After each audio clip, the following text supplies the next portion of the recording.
Dobrodošli na že drugi epizodi podcasta Rast in dejansko prvi epizodi, kjer bomo govorili o aktualnem stanju v kmetijstvu. Moja današnja gostja prihaja sicer iz Slovenije, a že dolgo časa živi in dela v tujini. Je izjemno kompetentna, izjemno strokovna in ima zelo širok pogled ter, kot sama rečem, veliko zdrave kmečke pameti. Z gostjo se bomo pogovarjali predvsem o političnem parketu na evropski ravni, dotaknili se bomo primerjave Slovenije in Avstrije ter kmetijstva, kmetov in samega vidika potrošnika. Nekaj malega pa bomo povedali tudi o pomenu porekla in dejansko pomena sledljivosti pri hrani. Moja današnja gostja je Polona Globočnik.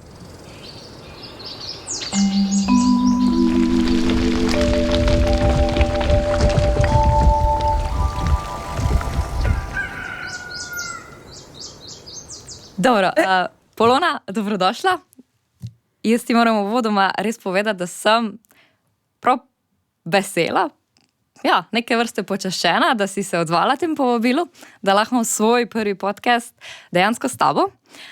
Ne samo zaradi tega, kje si bila, pa kaj se dejansko delaš v svojem življenju, ampak ker sem nekako tudi imela, ker sem prav razmišljala, kako dolgo se poznava, že skoraj 10 let. Ne?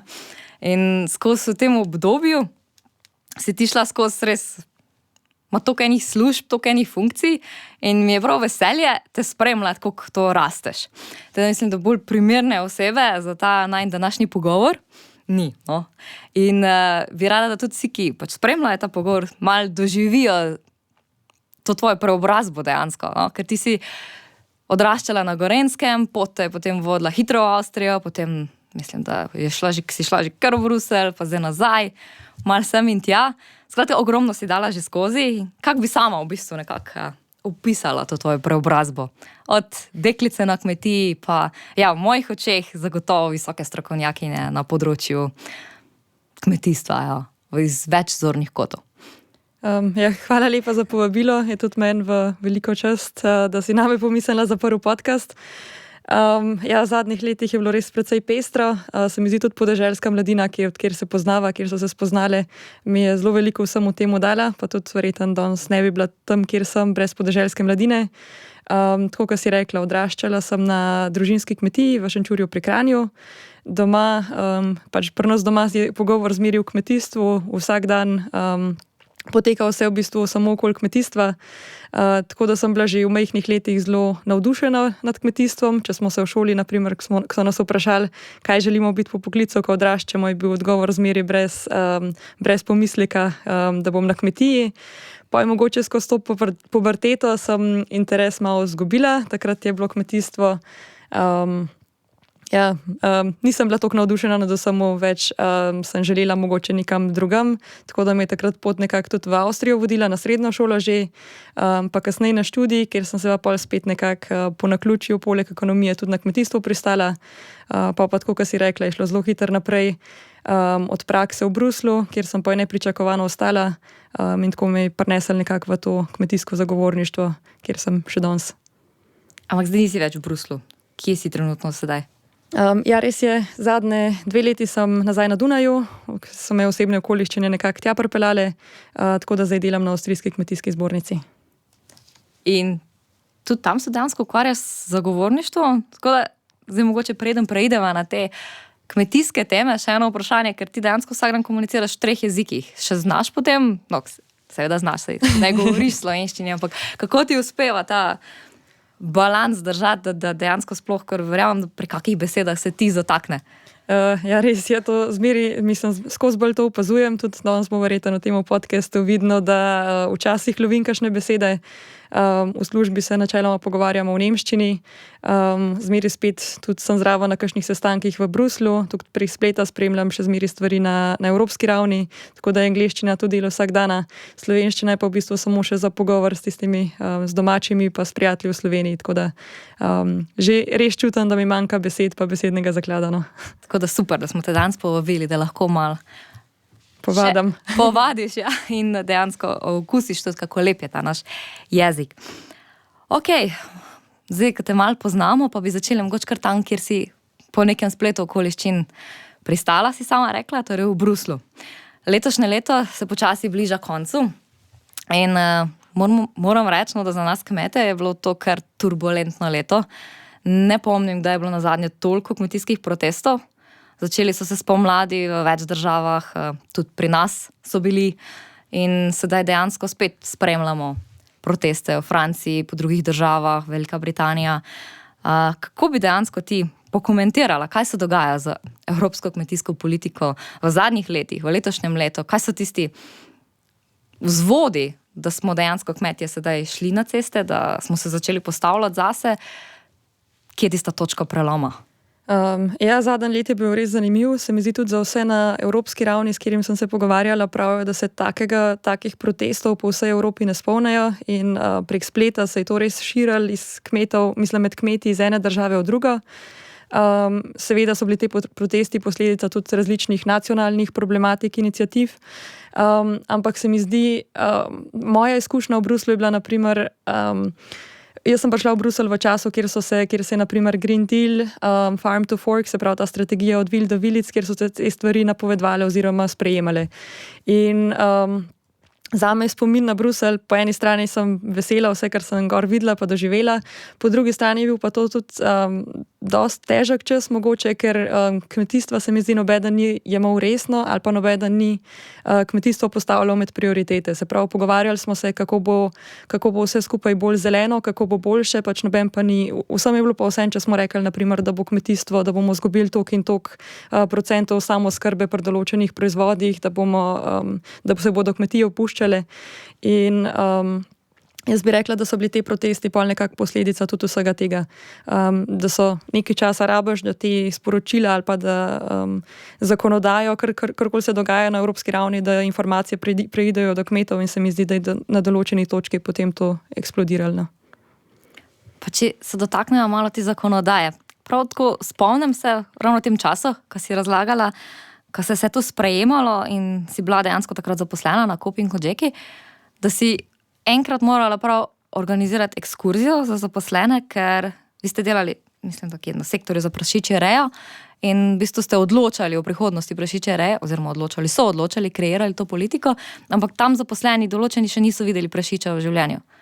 To so bili zaposleni ne na Kopi Kožeki, ampak na Evropski komisiji. Celo tam, no. Se pravi, mi ni tako nimamo, mi smo kot zagovorniki kmetov ali pa lahko bi tudi rekel kmetijski lobi, pač probamo dati svoj zemlj ali pa se probamo nekako vplivati na vse skupaj, ampak nimamo možnosti, da bi zakonodajo pisali, ampak tisti, ki so jo pisali, so bili na Evropski komisiji in dejansko smo ugotovili, ali pa se je pač normalno na komisiji ljudje menjajo dokaj pogosto, mislim, da različne teme tudi in tiste gospe, ki sta bile, s katerimi sem takrat delala, sta rekla, da še nista bile na kmetiji, čeprav sta delali na dobrobitu za prašiče, tako da smo jih takrat za en popoldne odpeljali na eno kmetijo v Belgiji, kjer smo si vse skupaj pogledali v praksi.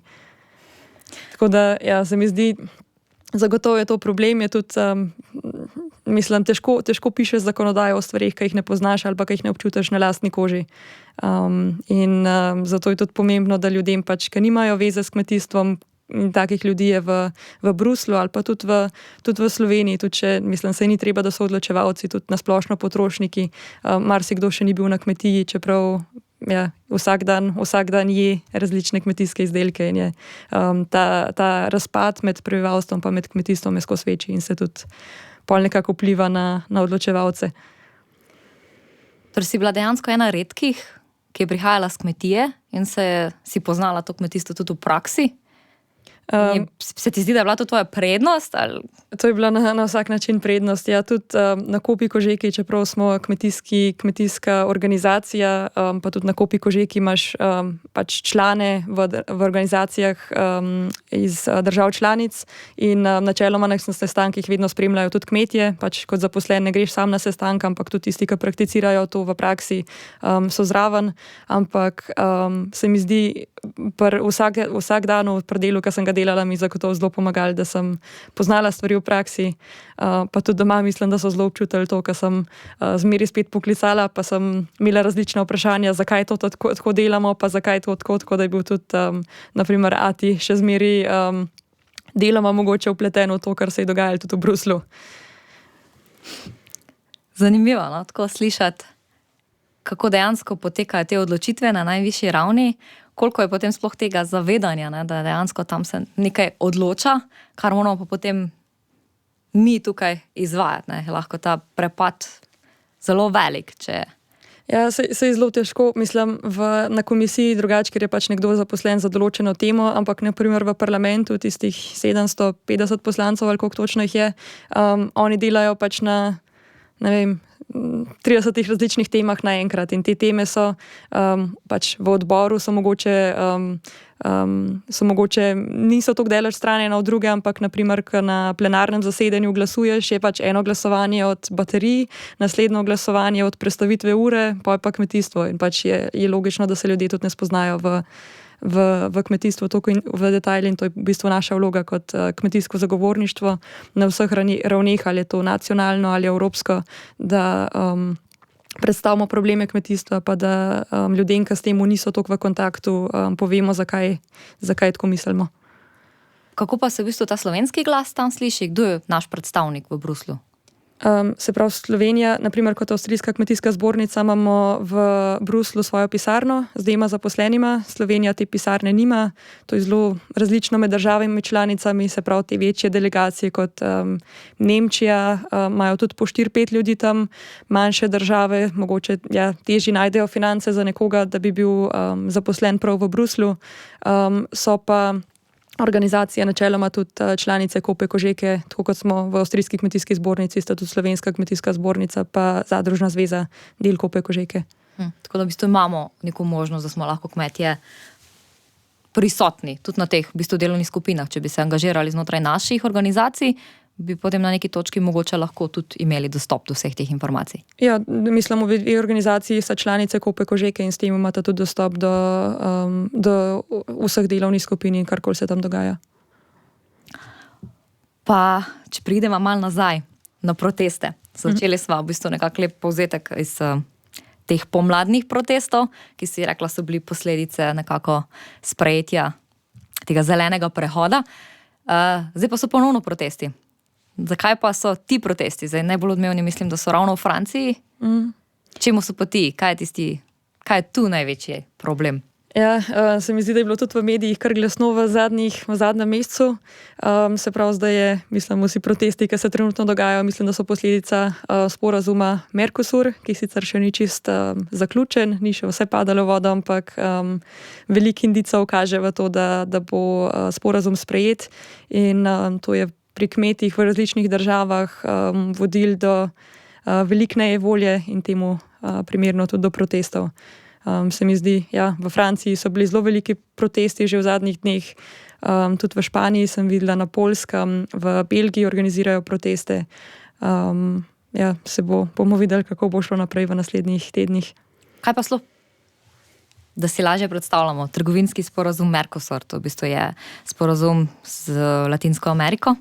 Kaj prinaša ta sporazum? Kje so tiste nevarnosti, ki so, govoriva sedaj o kmetih, ki so v bistvu pripravili kmete, da so povzdignili glas, da tega nočejo? Rekla si tudi, da to ni prvič. Koliko časa se že vlečejo v bistvu ta pogajanja za ta trgovinski sporazum? Ja, Mercosur je en zelo ogromen trgovinski sporazum, kjer se v bistvu pogaja, če se ne motim, od leta 1999 naprej že. Že leta 2019 je izgledalo, da bo vse skupaj sprejeto. Tudi takrat so bili že protesti kmetov, vsaj v Bruslju. In tudi kot Kopa Kožeka so, mislim, da je še celo Kopa takrat en protest organizirala. In pol je, naprimer, takrat je bilo tudi strani okoljskih organizacij, strani organizacij, potrošnike zastopajo na evropski ravni, zelo velik odpor, tako da je komisija nekako vse skupaj nazaj vzela in mogoče še enkrat premislila in še enkrat so probali nekaj določenih stvari v sporazumu popraviti, ampak zdaj pa res zgleda kar resno in sporazum je načeloma z državami Urugvaj, Paragvaj, Brazilija, pa Argentina, mislim, da. In problem tega je, mislim, v Evropi imamo za zelo veliko proizvodov, ki so mogoče ali pa zelo veliko sektorjev, ki so interesirani za izvoz, se pravi, avtomobili se predvsem omenjajo, ampak tudi nekatere druge stvari, kar nam pa te države nazaj ponujajo lahko, ali pa v čemer so te države močne, so pa predvsem kmetijski izdelki. In tukaj se gre za izdelke, ki so v veliko primerov, po našem mnenju, pridelane po nižjih standardih. Tudi to pač, kar uvažamo, nikoli ne vemo, kako so bili te izdelki dejansko pridelani, kakšna škropiva so se uporabljala ali pa fitofarmacevtska sredstva, kakšna je dobrobit živali, kako je šlo konec koncev obdelavcu, ki je to proizvedel. In mislim, da je za kmete iz kmetijskega vidika je to zelo težko razumeti, ker pač v Evropi imamo zmeri više standarde, zmeri več se od nas zahteva, od evidenc do pridelave, do predelave, za vsako stvar imaš točno določeno, pol imaš v bistvu, moraš konkurirati enemu izdelku, ki je pač narejen čisto po drugih postopkih, čisto po drugih standardih in na koncu sta oba dva na trgovinski polici. Ravno to je zanimivo, ne? To, kar si že omenila, da so že takrat bili ne samo kmetje dejansko proti temu sporazumu in tudi mislim, da zdaj se zelo glasno govori, predvsem te okoljevarstvene organizacije, tudi v bistvu Združenja za varstvo potrošnikov, organizacija civilne družbe, to so vsi nekako proti temu sporazumu, ampak kljub temu je bil ta sporazum zdaj 6. decembra potrjen v bistvu strani Evropske komisije in zdaj čakamo dejansko še. Se pravi, pač pogajanja so bila zaključena, z te strani nekako potrjena, ampak čist končana še zgodba ni.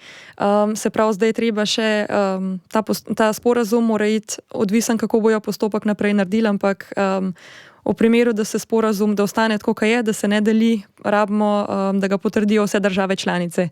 Ker je, glede na to, da so na primer Francija, Avstrija, Poljska in verjetno še nekaj drugih držav že napovedali zdaj, da bodo glasovali proti sporazumu, zelo neverjetno, tako da komisija, kakor je moja zadnja informacija, ima komisija namen ta sporazum razdeliti na 2 dela in to pomeni, da rabijo samo še kvalificirano večino, ne pa potrditev z vseh strani, mislim, strani vseh držav članic. Tako da v parlamentu mislim, da načeloma bodo dobili večino, države članice pa še malo vprašanje. No. Še ene par držav je malo neopredeljenih. Na eni strani so tudi države, ki so zelo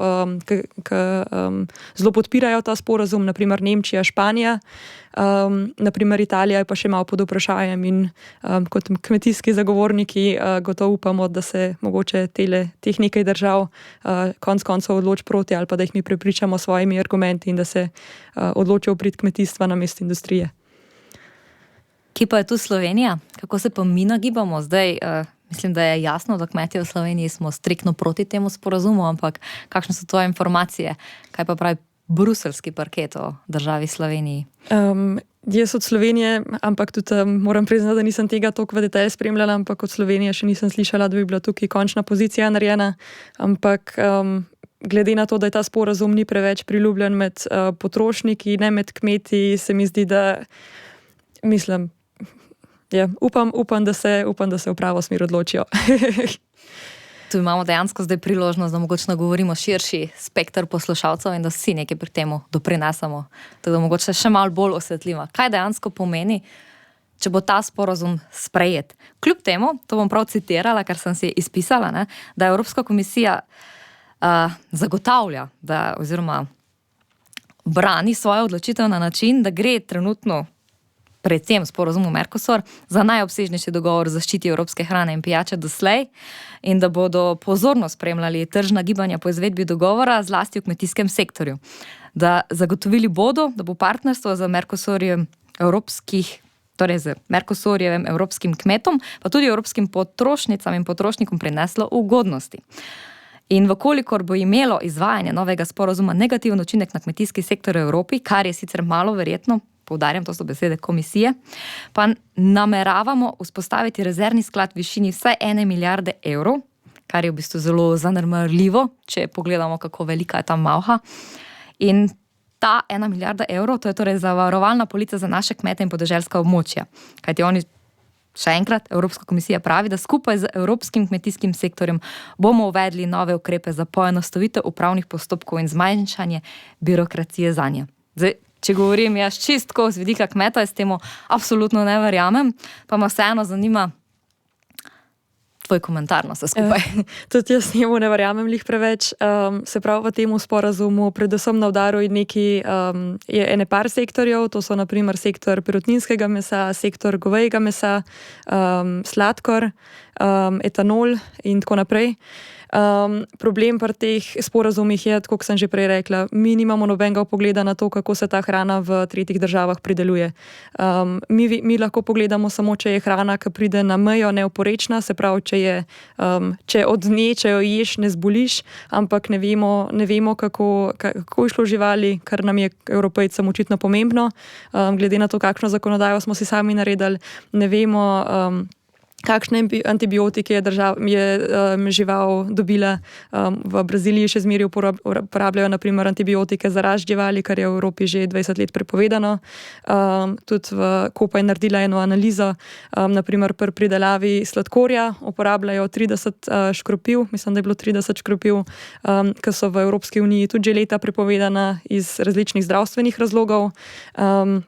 In se mi zdi sporno, da te izdelki dobijo pač boljši ali pa lažji dostop do evropskega trga. Je Evropska komisija dostikrat tudi razlaga, naprimer, da so to samo manjše količine, naprimer pri govejem mesu trdijo, ali pa sej deloma res, samo pač mogoče ni cela resnica, ampak trdijo, da je to samo 1%, se pravi ta dodatna kvota, ki jo bo države Mercosurja ali pa ki naj bi jo dobile, 1% evropske proizvodne mesa, ampak mi tudi že zdaj uvažamo meso iz držav Mercosurja, tudi že zdaj marsikdo, mogoče še celo rad naroči argentinski izrezek. Ampak te stvari bojo prišle pač dodatno na to, kar že zdaj uvažamo. Poleg tega pa tudi moramo vedeti, naprimer, da iz Argentine potem ne uvažamo enega pocen mesa, ampak samo tiste najboljše dele. In skupaj s tem, kar se trenutno uvaža, naj bi po analizah Kope v prihodnosti, če se ta sporazum sprejme, iz držav Mercosurja uvozili 30% pač teh najboljših delov, se pravi high value cuts, iz držav Mercosurja. To pa potem spet ni zanemarljivo. Tudi za piščančje meso. Problem je, da ni samo to, kar dobimo. Že zdaj še se uvaža zelo veliko piščančjega mesa, naprimer iz Ukrajine, Brazilije, Tajske, pa Kitajske, mislim, da je bilo. In to pride pač še dodatno na to, kar že zdaj uvozimo. In skupaj vse količine zagotovo pač tudi nadomestijo en del proizvodnje, ki bi se drugače zgodila v Evropski uniji. In mislim, da bi bili zelo naivni, če pričakujemo, da se bo tam, če jim nobeden ne gleda pod prste, da se bo delalo po istih standardih, s katerimi delamo mi. Istočasno pa pač vemo, da v Evropi izgubljamo kmete in v velikih sektorjih tudi proizvodnja pada. Mislim, v velikih sektorjih tudi proizvodnja pada. Skratka, ponovno bomo kmetje tisti najbolj ožigosani in dejansko najbolj oškodovani. Ne? In se mi zdi kmetje, ampak tudi potrošnik. In to je tudi ena zelo dobra stvar v Bruslju. Pač v Bruslju med različnimi organizacijami, tudi če smo velikrat delamo en proti drugemu, če vidimo, da je ena tema, ki vse prizadene, pač vsi stopijo skupaj. In tukaj mislim, da je na evropski ravni tudi trenutno Kopa Kožeka z organizacijami potrošnikov, ki zastopajo potrošnike, in pa tudi z okoljskimi organizacijami res aktivna in sodelujejo in skupaj delajo. No. Zanimivo pri vsem tem je, ker dejansko začeli sva govoriti o zelenem prehodu, ki ga Evropa zelo spodbuja in v bistvu ves čas dobesedno pritiska na nas kmete, da se moramo na vseh možnih nivojih prilagoditi, kar dejansko že sami vemo, ker nas podnebje sili v to. Ampak kje je potem tu logika, da pri takšnih zadevah se pa prvo pozabi na to. To je dejansko zelo kontradiktorna politika. Imajo potem namen tudi, ne vem, zeleni prehod ukiniti, ker to potem ni več skladno z smernicami, ki jih Evropska unija dejansko želi. In ja, želi. Ja, se mi zdi, po eni strani je zelo vidno, kaj vse se je v zadnjih letih zgodilo. Se pravi, ta zeleni prehod je bil objavljen pred Covidom, pred vojno v Ukrajini. Se mi zdi, ta vojna v Ukrajini je v Evropi res tudi na političnem parketu vsem dala zelo zamisliti. Mislim, da noben od nas ni pričakoval par let nazaj, da je to sploh možno. In naenkrat je ta Mercosur povezava, če sem prav informirana, trenutno nobena druga večja svetovna velesila z njimi nima še nobenega taga trgovinskega sporazuma, tako da se gre v Evropi tudi nekako za politično moč in pol zmeri probaš balansirati, kaj je bolj pomembno in na temu področju je bilo v bistvu očitno spet odločeno, da je pač bolj pomembno politično dobri odnosi z državami Mercosurja kot pa domače kmetijstvo, kar je mogoče iz kakšne druge perspektive, s katero se mi dve manj ukvarjava, razumljivo, ampak z vidika kmetijstva, z vidika nekoga, ki je zadnja leta investiral v stvari, ki jih v bistvu Evropska unija je v sklopu zelenega dogovora mogoče hotla, je to težko razumeti in Pa recimo, da greva zdaj v ta črni scenarij in da bo Mercosur sprejet. Kako se bomo potem, ker se bomo verjetno mogli predvsem slovenski kmetje, ki smo tu po mojem mnenju še enkrat bolj oškodovani, ker so naši standardi hrane že tako ali tako med najvišjimi v Evropi, še bolj oškodovani. Kaj sploh še lahko naredimo, da bomo ostali konkurenčni? Mislim, da je edina stvar pač izobraževanje potrošnika, da potrošnikov probamo približati ali pa pokazati, kaj mi dejansko delamo in kaj pri teh proizvodih, ki pridejo noter, manjka. Tudi označevanje porekla je nekaj, kar se mi zdi, da ima še veliko potencijala za razvoj. Taki mehki ukrepi, kjer lahko upaš, da kaj pomagajo, ampak je na koncu vprašanje, če to res tega, mislim, nek bo to meso končal in verjetno ga bomo v taki ali drugačni obliki tudi kdaj nevedi pojedli, no. Kar žalostno, saj ne veš več, kaj bi komentiral včasih, ko spremljaš za to politiko. Vseeno pa upam še, da bo tudi tokrat, če se že v bistvu dejansko, mislim, da slabih 20 let dogovarjamo glede tega sporazuma, da bo tudi tokrat ta stran, torej kmečka, okoljevarstvena in potrošniška nekako prevladala in ne bo prišlo do tega sporazuma. Me pa zanima, ker se zdaj toliko o tem govori in se malo pozablja na ta zeleni prehod. Vem, da v Bruslu dosti prej začnejo kreirati skupno kmetijsko politiko, ki je mi tu v Sloveniji še dodobra nismo začeli dejansko sedaj izvajati. Imaš kakšne informacije? Se že pripravlja Evropa na novo skupno kmetijsko politiko? So kakšne smernice že, v katero smer naj bi šla? Ali je v bistvu zdaj glavna tema Mercosur? Mislim, so še druge teme tudi na evropski ravni. Mercosur je ziher ena večjih tem.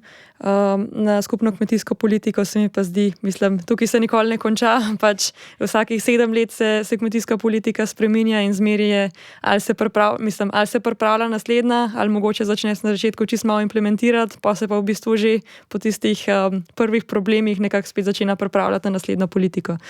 Tako da na naslednje obdobje kmetijske politike. Tako da so že določeni sestanki ali pa določene delavnice, kjer se pogovarjajo o prihodnosti kmetijske politike.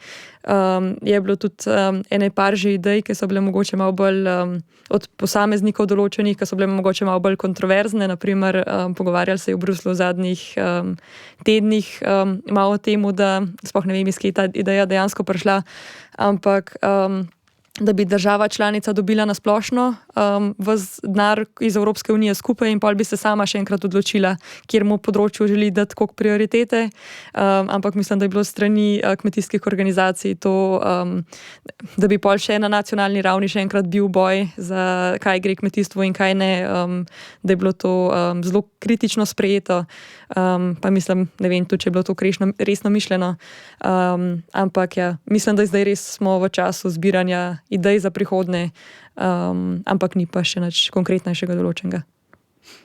Zanimivo, če bi dejansko prišlo do kakšne takšne radikalne ideje, me prav zanima, kaj bi se zgodilo v Sloveniji, ker je to spet pogojeno s tem, da vsaj po mojem mnenju, no, boš sama povedala, kako gledaš na to, ampak ne vemo, kaj želimo slovenskim kmetijstvom in bi bilo to dejansko zelo nevarno. Ja, mislim, kmetijstvo je načeloma sektor, kjer rab dolgotrajno strategijo, kam stvari ali pa kratkoročno razmišljanje grozno škodi. Se mi zdi tukaj Avstrija res Avstrija res dobro dela in se mi zdi, da je ogromen primerov, kjer se mogoče določeni zakoni sprejemajo za 20 let naprej ali pa za prehodnim obdobjem 20 let. Poleg tega sem pa tudi pristaš tega, da če smo v Evropski uniji, če smo na skupnem trgu, da se proba upoštevati sicer nacionalne specifike, kot so na primer območja z omejenimi dejavniki, to na vsak način, ampak načeloma sem pa pristaš tega, da so pravila igre čim bolj usklajena tudi med državami članicami. Ki ne bi potem privedla do tega, da bi imeli vsi enake standarde, ne? Ni pa temu zdaj tako, ali pač? Ni in so področja, kjer so mogoče standardi bližje en drugmu, so področja, kjer določene države zmeri spet hitijo naprej. So tudi področja, ki so na splošno nacionalne kompetence. Jaz naprimer v Avstriji, zdaj v sektorju sadja pa zelenjave se naprimer ukvarjam tudi predvsej z delavci in vse, kar se tiče delavcev, je še zmeri pa zaposlovanje je nacionalna kompetenca, tako da imamo področja, ki so med državami članicami čisto drugačna, ampak ja. Ko te poslušam, je pri Avstriji veliko stvari bolj fleksibilnih, bolj tako prilagojenih. Da dejansko Avstrija ščiti že a priori svojega kmeta. Bi lahko temu tako rekla? Rekla bi na vsak način, verjetno tudi zgodovinsko pač kmetijstvo igra tudi politično eno določeno vlogo, tako da bi rekla, da država ščiti. Se mi zdi, da so bile tudi v pravih trenutkih določene stvari narejene, kot naprimer ta AMA znak kakovosti, ki so se s časom pač na podlagi 30 let pač med prebivalci, ki so postala znana, ki so se dokazala. Bi rekla, na splošno v primerjavi s Slovenijo, da država mogoče bolj gleda na kmete. Kakšna pa vloga tu kmetijske zbornice v Avstriji? Kako sodeluje z državo?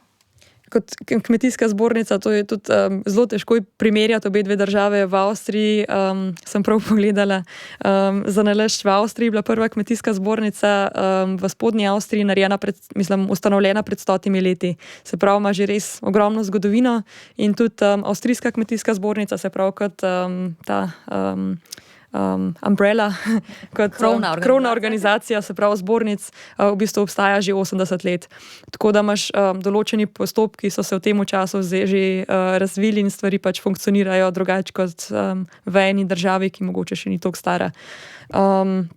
Načeloma moram reči, jaz tudi izkušnje s Slovenijo nimam toliko, ampak v primerjavi z Brusljem se mi zdi sodelovanje z različnimi institucijami, pa tudi z ministrstvom zelo fleksibilno, zelo odprto, ker mislim, da jim je tudi da je tudi odločevalcem jasno, da rabijo feedback iz prakse, pa če se gre za en nov zakon, ki rabijo naš input, ali pa tudi, če oni nekaj novega sprejmejo, moramo mi to na koncu kmetom pokazati, pa povedati, kaj je smisel tega. Tako da se mi zdi, da je tega sodelovanja zelo veliko. Malo razmišljam, ki bi mogoče, sicer si rekla, da toliko izkušenj nimaš z slovenskim sistemom, pa vseeno bi mogoče predlagala kako dobro prakso, ki bi jo lahko pri samem zagovorništvu. Vem, da tudi poučuješ zagovorništvo na... Ne? Ne, pusto to. Ne bi? Dobro. Torej, kaj bi podala, kakšna priporočila? Meni se zdi, ni zagovorništvo ali pa beseda lobby, se mi zdi, da je v javnosti ali pa v splošnem prebivalstvu mogoče včasih tako malo negativno konotacijo zraven, ampak zame je to, razen pač lahko obstajajo primeri, kjer gre vse skupaj narobe, ampak zame je to načeloma stvar, mislim, da pač ni treba reči lobby ali pa zagovorništvo, pač institucije ali pa politični odločevalci pač rabijo informacije iz prakse, rabijo izkušnje, rabijo v bistvu tudi organizacije, kot je kmetijska zbornica, zato da zakone dejansko lahko oblikujejo na tak način, da so v praksi, da se jih lahko izvede, da pri kmetih ne doživijo popolnega odpora. Tako da se mi zdi, da ta sodelovanje res med institucijami je ključno in se mi zdi, da pač najbolj pomembno predvsem je, da obe dve strani ugotovita v bistvu, da eno drugo rabita in da se temu primerno sodelujete. V spredju pa verjetno je varovanje potrošnika, ne? Varovanje potrošnika na indirekten način mogoče, ampak tako kot sem prej rekla, pač kmetijstvo ni stvar, ki jo spreminjaš čez noč, kmetijstvo je tek na dolge proge in pač naprimer, da bi politično hotel, tako kot potrošnik želi, samo ekološko hrano in da to določiš iz danes na jutri, pač bodo kmetje ne bojo začeli razmišljati, kako bojo to naredili, ampak bojo razmišljali, da pač ni prihodnosti v kmetijstvu. In se mi zdi to v Avstriji ena stvar, kjer sem jo res na velikih področjih opazila, da se dela z zelo dolgimi prihodnimi obdobji, z veliko komunikacije s kmetom, tudi naprimer ukrepi kmetijske politike, kar se tiče varovanja okolja, so nekako vzpostavljeni na tak način, da se kmetom plačuje dejansko za dodatne stvari, ki jih delajo, ki jih ne dobijo plačane strani trga. Tako da se mi zdi, da se jih nekako v ta razvoj, ker tudi sami kmetje vejo, da bojo mogli naprej, da se bojo mogli razvijati, ampak se jim nekako omogoča ta razvoj z mehkim pristankom in ne z prepovedmi in v bistvu bolj se bazira na spodbujanju, na prostovoljnih ukrepih in dejansko je to tista pozitivna spodbuda, kot tudi ti kot kmet, vse tako si jaz predstavljam, že sam prepoznaš, da boš naredil nekaj dobrega zase, za svojo zemljo, za svoje živali, ob tem boš pa dejansko še imel povrnjene tiste stroške. Bi rekla, ja, kar se tiče teh okoljskih ukrepov, dejansko, ja, tako, kot si rekla, kar se pa tiče ostalega, kar sem omenila, zakonodaje, pa tudi drugače, če imaš 20 let časa, da se pripraviš, da v bistvu z naslednjo generacijo že uskladiš, kako bo šlo naprej s kmetijo. In se mi zdi, da je to tudi razlog, zakaj v Avstriji, naprimer, določeni sektori, tako kot prašičereje, je še zmeraj na samooskrba na 100%, čeprav zdaj malo peča vse skupaj. Da so kmetije relativno majhne, čeprav v Sloveniji so še manjše, ampak se mi zdi, da vidiš na strukturi kmetijstva, da so bile določene stvari prav narejene v preteklosti. Torej ni takšnih iz danes na jutri, ker Sloveniji nas časih kak zakon kar tako preseneti. Zdaj pa moramo to podnujno izvesti. Se mi zdi, da tega v Avstriji v takem obsegu res ni, pa tudi kot kmetijsko zagovorništvo smo res v vsak predlog že vključeni v pripravi. Imamo tudi sami strukturo res, da informacije, mislim, da tudi ne samo prek zbornice, ampak tudi kot društva, ki dejansko, dodatno naprimer obstajajo, da informacije prenesemo res kar do vsakega kmeta in mislim, da so mogoče stvari, ki so na koncu sprejete. V normalnem primeru, tudi v Avstriji ne gre ni vse perfektno, ampak v normalnem primeru, da so kmetje, da so dosti zgodaj obveščeni, da se lahko na stvari prilagodijo. Tako da je prisotno to neko zaupanje v odločevalce ali pa v različne deležnike med kmeti. Jaz bi rekla, da ga je v primerjavi s Slovenijo, kakor ga poznam iz svojega okolja, več, ampak tudi v Avstriji. Jaz sem prišla iz Slovenije ali pa tudi kasneje, mislim, iz Brusla, naprimer, z idejo v Avstriji, tam pa funkcionira, tam je pa vse super. In pa tudi, ko sem govorila s kmeti več, sem tudi videla, da ni vsak zadovoljen in tudi pokritizirajo zbornico, politiko, pač to je normalno, ampak se mi zdi, da splošna podpora, da je čutiti in da imamo zelo veliko funkcionarjev, zelo veliko ljudi, ki tudi razumejo, kaj se v zbornici dogaja ali pa kaj se na politični ravni dogaja in te informacije tudi naprej nosijo. Konec koncev je bil pa v Avstriji tudi pred vstopom v Evropsko unijo referendum, če kmetje želijo, da zbornica ohrani obvezno članstvo. Mislim, da je bilo tudi takrat mogoče malo sreče, da je bilo to točno pred vstopom v Evropsko unijo, ker so bili vsi nekako negotovi, ampak takrat so kmetje z veliko večino potrdili, da si v bistvu želijo tega kmetijskega zagovorništva, tudi z obveznim članstvom, kar je mogoče bolj izjema, kot pa pravilo v Evropski uniji, ampak mislim, da je bila to tudi ne samo zaradi tega, ker sem sama zaposlena v tem sistemu, ampak tudi dejansko iz političnega vidika mislim, da je bila to res pravilna odločitev in občudujem, da so kmetje to v takem velikem številu podprli. No. Pa misliš, če bi danes bil ta referendum, da bi bil rezultat enak? Težko rečem, tudi v Avstriji so zadnja leta ali pa zadnji meseci politično, mogoče grejo stvari malo v drugačno smer. ne vem, je čutiti pritisk na splošno zaradi različnih tem, ali je bil to zeleni dogovor, ali je bila vojna v Ukrajini, ali je bilo, tako dobro verjetno ne bi izpadalo, ampak verjamem, da je še zmeri, da je zelo veliko kmetov, ki razumejo vlogo zbornice, ki se tudi sami udejstvujejo v zbornici. Imamo ogromen funkcionarjev, in oni prenesejo nekakšne informacije do vseh kmetov in se mi zdi, da je kmetom tudi to nekaj pomembno. Naprimer, mogoče lahko dam primer, ko smo se pogovarjali na evropski ravni o tem zakonu za zmanjšano porabo fitofarmacevtskih sredstev SUR. Takrat mislim, da so res v svojih sektorjih, v sadju pa zelenjavi, mislim, da ni bilo kmeta, vsem s komu si se pogovarjal, ki ne bi poznal tega zakona, pa ki ne bi ene par stvari od tega zakona znal povedati. In mislim, da je tudi to nekako mogoče en kanček pomagal pri uspehu, da smo res poskušali tudi s kmeti v njihovih med sorodniki, pa v vasi, pa v družini komunicirati stvari naprej, da smo tudi nekako mnenje splošne javnosti na to temo spremenili in pokazali, da je bilo mogoče vse skupaj malo predaleč mišljeno. No, tu pa moram izpostaviti, da tudi v Sloveniji je bila zelo podobna situacija, se mislim, da si spremljala, da to je bilo pa res eden redkih zakonov, ko so bili dejansko vsi deležniki, vsi odločevalci složni, da to še tisti, ki so mogoče v štartu to nasprotovali, tej odločitvi, da bi to pač dejansko mogli ukiniti, ko so se malo bolj poglobili, kaj to za sabo potegne, so dejansko podpirali, da to je potrebno ukiniti in da pač to za Slovenijo je nesprejemljivo. In nekako si želim, da bo, če se vrnemo to na začetek, da bomo to složnost res dosegli. Tudi pri Mercosurju, pa mogoče še pri kakšnem drugem zakonu. Ja, ni bilo mišljeno kot kritika česarkoli, kot sem rekla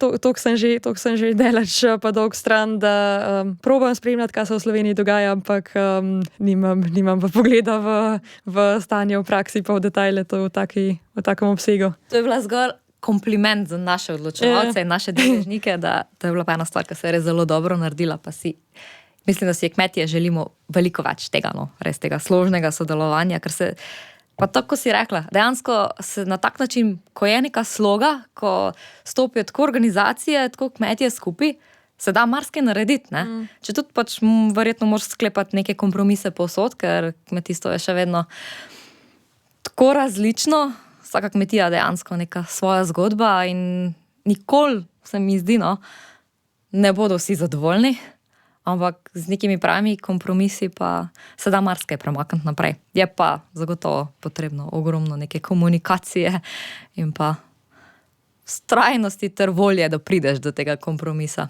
Ja, se strinjam. Kaj sem te želela? Potrošnik. Potrošnik, to me zanima. Ker tudi to, ko se pogovarjaš v Sloveniji, se vedno se oziramo na Avstrijo. Se mi zdi, da za nas to včasih tako kot ena sveta dežela, ker tam se štima, pri nas pa ne. In vedno rečemo, da avstrijski potrošnik se zaveda kakovosti avstrijske hrane, da avstrijski potrošnik ceni avstrijsko hrano in da je tega v Sloveniji premalo. Kako je s tem? Je to... Tudi jaz sem prišla v Avstrijo s točen to predstavo, s točen temu mišljenjem in se spomnim ta prvi teden, sem bila v Avstriji, me je en svetovalec iz deželne zbornice vzel sabo na kmetije in sem se pogovarjala z enim kmetom in on se je pritoževal, če bi v Avstriji potrošnik gledal na lokalno hrano, pa bi bilo vse boljše, ampak čisto nobeden ne kupuje lokalnega in sem mislila, vsi gledamo tako z velikimi očmi na avstrijskega potrošnika, ta je pa izobražen, ampak tudi v Avstriji očitno kmetje niso zadovoljni s tem. Zagotovo je zmeri prostora za izboljšave, ampak se mi zdi, kot sem rekla, že prej sem omenila ta AMA znak kakovosti. To je samo... Prosti, ker te prekinjam. To je nekaj podobnega kot slovenska izbrana kakovost, ne? Na to podobno zelo. V bistvu je bila izbrana kakovost, mislim, narejena s tem namenom, tudi samo da je ta v Avstriji ta AMA znak kakovosti, je bil narejen že v bistvu pred vstopom v Evropsko unijo in tudi ima to posebnost, da je pač dejansko avstrijska zastava narejena na temu. Je tudi možnost tiste sive, s kateri smo se enkrat pogovarjali, tudi za proizvode, ki ne pridejo iz Avstrije, ampak se v praksi načeloma ne uporablja. Se pravi, vsak izdelek, ki je v Avstriji narejen, ima to avstrijsko zastavico gor. In mislim, da potrošnik to prepozna. So bili tudi v povezavi z AMA znaka kakovosti problemi, tudi danes so še kakšni kmetje, ki rečejo, da tega ne rabijo, ampak mislim, da je tukaj, da so si kmetje kar enotni, da so načeloma zadovoljni s tem zakonom in da tudi pomaga pač, da potrošnik pozna avstrijske izdelke, poleg tega pa tudi v Avstriji kmetje, se pravi na kilogram prodanih jabolk ali pa na kilogram mesa ali pa na karkoli pač plačajo določen dodatek, ki gre v ta marketing budžet in s kjer mu se dela dejansko reklame za lokalno proizvodno. In sploh v zadnjem letu se mi zdi, da so te reklame AMA znaka kakovosti ali pa avstrijske kvalitete res prisotne in ko se na Dunaju, naprimer, peljem s podzemno, vsak dan vidim plakate in tudi pri potrošniku to enkrat verjeten lahko, enkrat to nekaj prinese. To za zastavice, ki si je omenila. Vem, da so bili tudi veliki napori vloženi v Sloveniji, da bi se prav na ta znak izbrana kakovost dala slovenska zastava. Ampak, če se prav spomnim, je ravno zaradi tega, ker je AMA bil sprejet pred vstopom v Evropsko unijo. In potem, če bi zdaj to delali, verjetno ne bi bilo več avstrijske zastave. Mislim, da je bilo nekaj tako, da je bilo tako nekako razloženo, ja. Ta zastava na prepoznavnosti znaka zagotovo veliko prinese, načeloma je na izdelkih toliko različnih znakov kakovosti, da si kot potrošnik, če se res ne ukvarjaš vsak dan s temu, mislim, da bolj zmeden, ampak zagotovo je pač, če je zastava gor, ti to že brez da poznaš znak kakovosti, eno sporočilo preda, kaj drugače mogoče težje, ampak mislim, da je res evropska zakonodaja bila kriva na temu, da se to ni v Sloveniji dal čist ena za ena prenesti. Pa ta znak, ker sploh Slovenija je zanimivo, ker govorimo o izbrani kakovosti, ne? Ampak ali res zagotavlja kakovost, so odzadaj tako v Avstriji kot Sloveniji, ali pa če poznaš še kakšnega drugega, so tu odzadaj kakšne analize, ali govorimo tu bolj o označevanju porekla? O tem je bilo v Avstriji v zadnjih letih precej pogovorov. Glavno vprašanje pri tej točki je, če vidimo mi poreklo kot kakovost. Pač, a je poreklo dodatna kakovost. Poleg tega imata oba dva znaka in mislim, kakor poznam, tudi v Sloveniji, kakor sem spremljala diskuzije, mislim, da je podobno narejeno, da imaš različne parametre in določeni od tega morajo biti, ali pa nekaj parametrov od tistih dodatnih kakovosti mora izdelek nekako dosegati. Tudi v Avstriji je zelo različno, ali pa vsaj v Avstriji je zelo različno od izdelkov, naprimer pri piščančjem mesu, pa pri puranu mislim, da so definirali dejansko dodatne standarde, kar se tiče dobrobita živali, se pravi manj živali na kvadratni meter in tako naprej.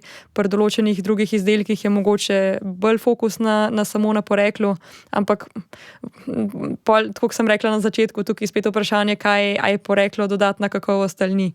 Ali je dodatna kakovost ne samo to, da je lokalno proizvedeno, ampak tudi med državami članicami obstajajo določene razlike, kar se tiče, ki prihajajo iz nacionalne zakonodaje, kar se lahko tiče uporabe fitofarmacevtskih sredstev, ki so v določeni meri še zmeri kanček nacionalne kompetence, kar se tiče, ne vem, upravljanja z vodo, pri meni v sadju ali pa zelenjavi.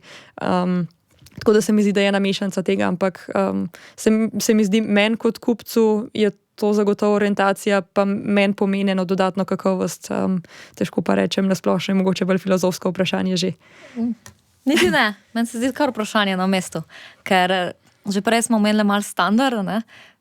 Če govorimo, moje mnenje je, da je zagotovo poreklo v Sloveniji višji standard in da to zagotavlja neko kakovost.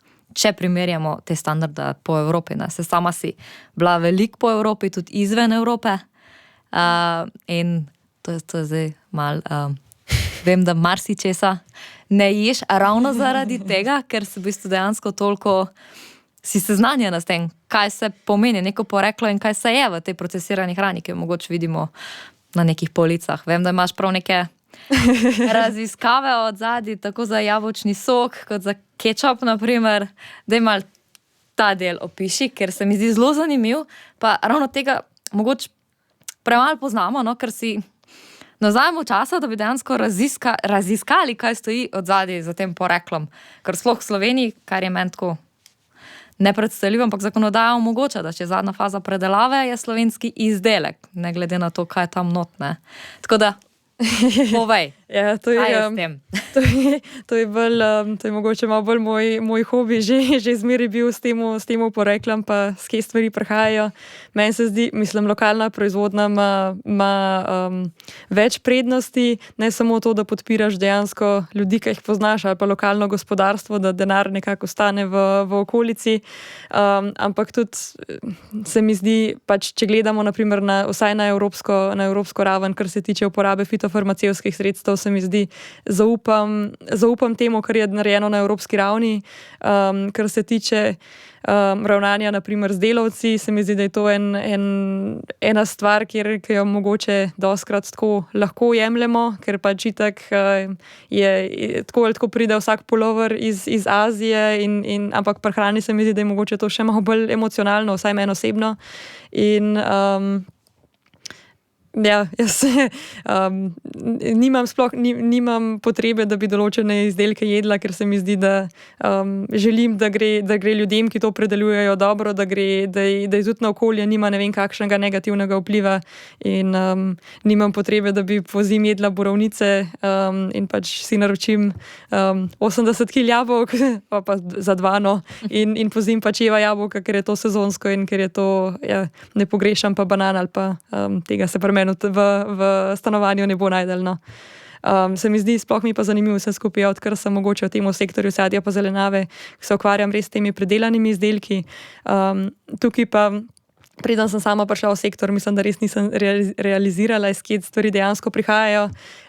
Zmeri sem kjerkoli sem bila naročila jabolčen sok, sem mislila, pač to je pa res nekaj, s kjer bom lokalno podpirala, ampak sem pol v bistvu prišla do ugotovitve, da ogromno jabolčnega soka, sploh kar je iz koncentrata, pride dejansko iz Kitajske in se mi zdi, isto je tudi pri drugih izdelkih, pač sadje pa zelenjava predelana, se mi zdi, da je res en področje, ki je po mojem mnenju precej problematičen. Ne vem, nisem prej prišla na idejo, da bi pomislila, da jem kisle kumarce iz Indije ali pa tudi da pomarančen sok vas pride skoraj iz Brazilije. Tiste tamale koruze so skoraj 100% iz Tajske, kečap, ki si omenila, skoraj 100% iz Kitajske, tukaj samo pol malo dodan vode pa nafilan, tako da so to malo stvari, ki se jih mogoče izogibam, ampak se mi zdi kot potrošnik, če se s tem ne ukvarjaš, pa če tega ne veš, pač na embalaži ponavadi prebereš največ pakirano v ali pa proizvedeno v, ampak proizvedeno v ne pomeni pač, ne pove nič v bistvu, iz kje prihajajo surovine in je res težko spremljati stvari. Je pa, ja, tako sem rekla, meni je kakor toliko pomembno, kako je delavcu šlo, pač, da ne predeluje nekdo na polsušenskih razmerah zame sadja pa zelenjave, da se narava ne uničuje tam, kjer se to predeluje, in mislim, da mi lokalna proizvodnja to veliko bolj lahko zagotovi, pa nekaj, kar pride iz drugega konca sveta. Jaz res upam, da bo vedno več takih ljudi, ki bodo imeli to za svoj hobi, ker je tudi meni, pa prihajam s kmetije, živim na kmetiji, delam s tem, ampak še vedno tako me preseneti, koliko enih kilometrov ena hrana dejansko naredi, preden pride na slovenske police, potem pa tam je še gor znak slovenski izdelek. To se mi zdi tako prav zavajanje potrošnika in ne vem, kako ti na to gledaš, ampak jaz jih včasih prav razumem, da pač so že čisto zmedeni. Ne, tudi jaz iz vidika potrošnika, kot sem rekla, pač preden sem se s tem začela res ukvarjati. Jaz sem zmeri mislila, da če je izdelek če je v sveži obliki izdelek iz Evrope, naprimer, bo tudi predelano verjetno iz Evrope, ampak dostkrat ni tako in na izdelku ali pa na splošno se ni samo sadje pa zelenjava, ampak če ne piše, iz kje je surovina, pol je ponavadi proizvedena tako, ali pa proizvedena nekje, kjer potrošnik noče vedeti, da je res iz tam, ali pa je bolj, da potrošnik ne ve za prodajo izdelka, iz kje so dejansko surovine. Imaš kak na svet, kako bi se lahko nek potrošnik, ki ni toliko informiran na tem področju, kje začeti, s čim začeti? Tako kot sem rekla, pač edino, kar nam preostane, je, da beremo etikete. Jaz tudi upam, da se bojo različni znaki, ki pač, tako kot sem rekla, pa so obedve rekle, da nama je lokalnost ena dodatna kakovost in se mi zdi, da če bo naprimer znak izbrana kakovost bolj razširjen na več izdelkih, čeprav ga določeni kmetje mogoče trenutno, ki še ni toliko poznan, bolj kritično vidijo, ampak se mi zdi, da potrošniku lahko to ponudi eno orientacijo, ki jo pa rabiš. To je zelo zanimivo, kar si omenila. Dejstvo je, da kmetov to zaenkrat ne prinaša nekega dodatnega vira zaslužka, v bistvu prej obratno, ker ima strošek s tem, ampak je to nekako tek na dolge proge, da bi dejansko ozaveščali potrošnika, da je to slovensko in seveda sporedno pa moramo delati tudi verjetno na izobraževanju, ne samo potrošnika, mogoče tudi tega se še želim dotakniti, preden preidemo na zaključni del. Izobraževanje šole, vrtci, to vem, da je v Avstriji zelo, zelo močno. Mi smo dejansko začeli en projekt pri podeželski mladini, ki mislim, da še ni dokončan, ampak torej Schule am Bauernhof. Šola na kmetiji. Jaz sem prav samo razmislila, kako se to zdaj prevede, ampak ja, to je res, to moje gor tako zelo dodelano, ogromno se posveča temu in zagotovo to doprinese k temu, da je v neki določeni meri kmet bolj cenjen. Tudi dejansko vse Avstrijci nimajo toliko težav z mladimi prevzemniki, kot imamo v Sloveniji. Koliko je tam, mislim, 20% mladih kmetov? Točno številko sem pozabila, ampak mislim, da ima Avstrija največjo številko, mislim, največji procent mladih prevzemnikov v Evropi. Kar je v bistvu jasen pokazatelj, da mogoče in nimamo zastonj Avstrije kot neke obljubljene dežele v kmetijstvu, ampak kaj bi lahko mogoče naredili, da bi se počas približali temu? Ker mi dejansko padamo, 4,6% smo prišli na 3,5%, mislim, da.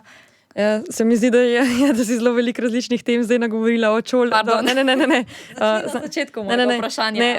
Se mi zdi, to je v Avstriji res dobro narejen s temi ekskurzijami, šolami na kmetiji. Tudi zdaj se ministrstvo eno novo strategijo dela za prihodnost kmetijstva in naprimer je bila ena izmed idej, ki sicer ne vem, če bo implementirana, da naj bi, tako kot imamo obvezen športen dan ali pa obvezen naravoslovni dan, da bi bilo tudi za vsakega učenca, da bi saj enkrat prišel na kmetijo in mislim, da s takimi iniciativami kot ta Schule am Bauernhof, se pravi ta šola na kmetijstvo v Avstriji, da imajo šole dejansko možnost, če želijo priti na kmetijo, dobiti kmete, ki se s tem ukvarjajo ali pa ki to radi naredijo.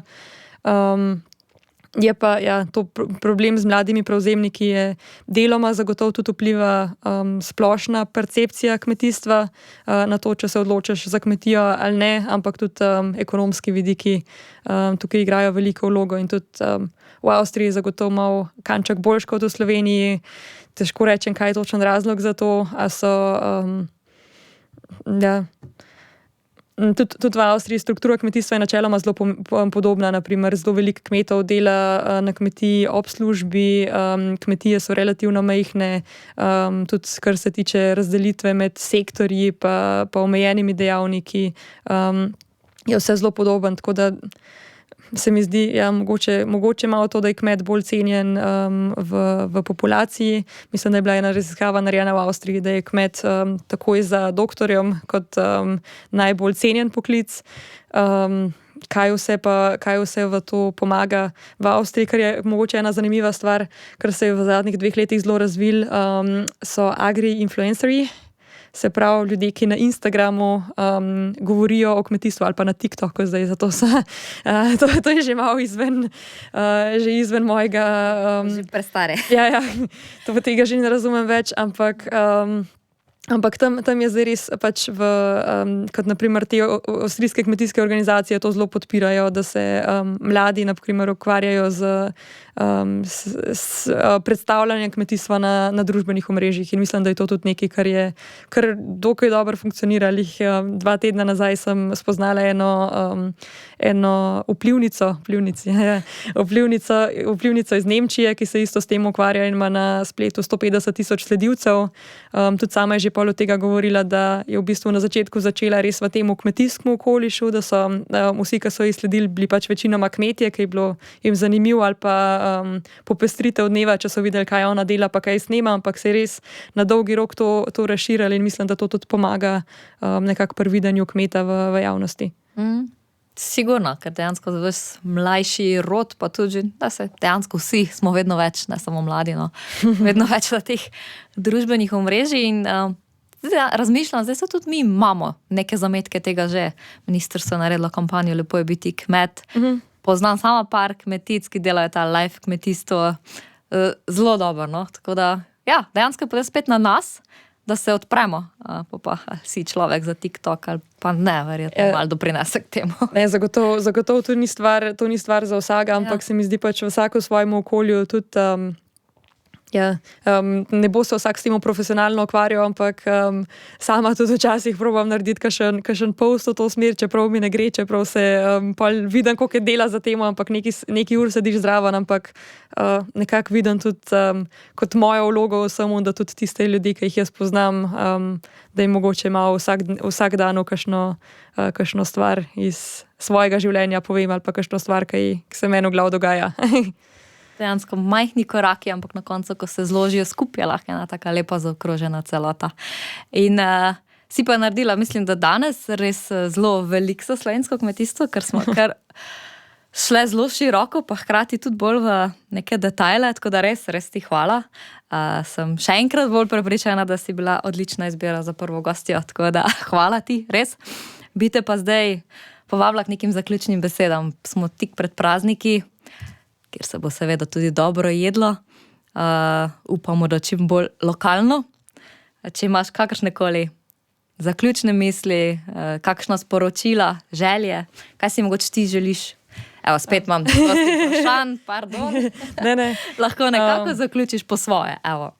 Ja, ne, meni se zdi v teh prazničnih dnevih, da se mogoče lahko še enkrat gledamo na poreklo, tako sem rekla, v trgovini ali pa mogoče lahko imamo celo možnost od kmetov direktno stvari kupiti, od ljudi, ki jih poznamo, s tem podpremo nekako skupnost, pa en drugega, pa mogoče tudi izkoristimo možnost, da sedimo skupaj s sorodniki, znanci, s prijatelji in tudi povemo kot kmetje mogoče stvari, kako mi gledamo na Mercosur, kako nam gre vsak dan.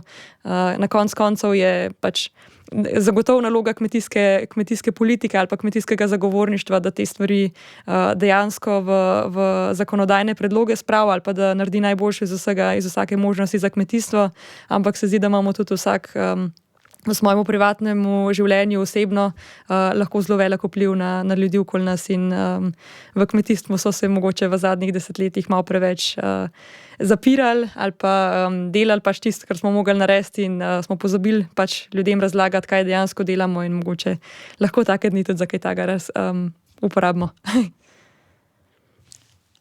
Ne bom nič dodala, si zelo lepo povedala. Hvala lepa.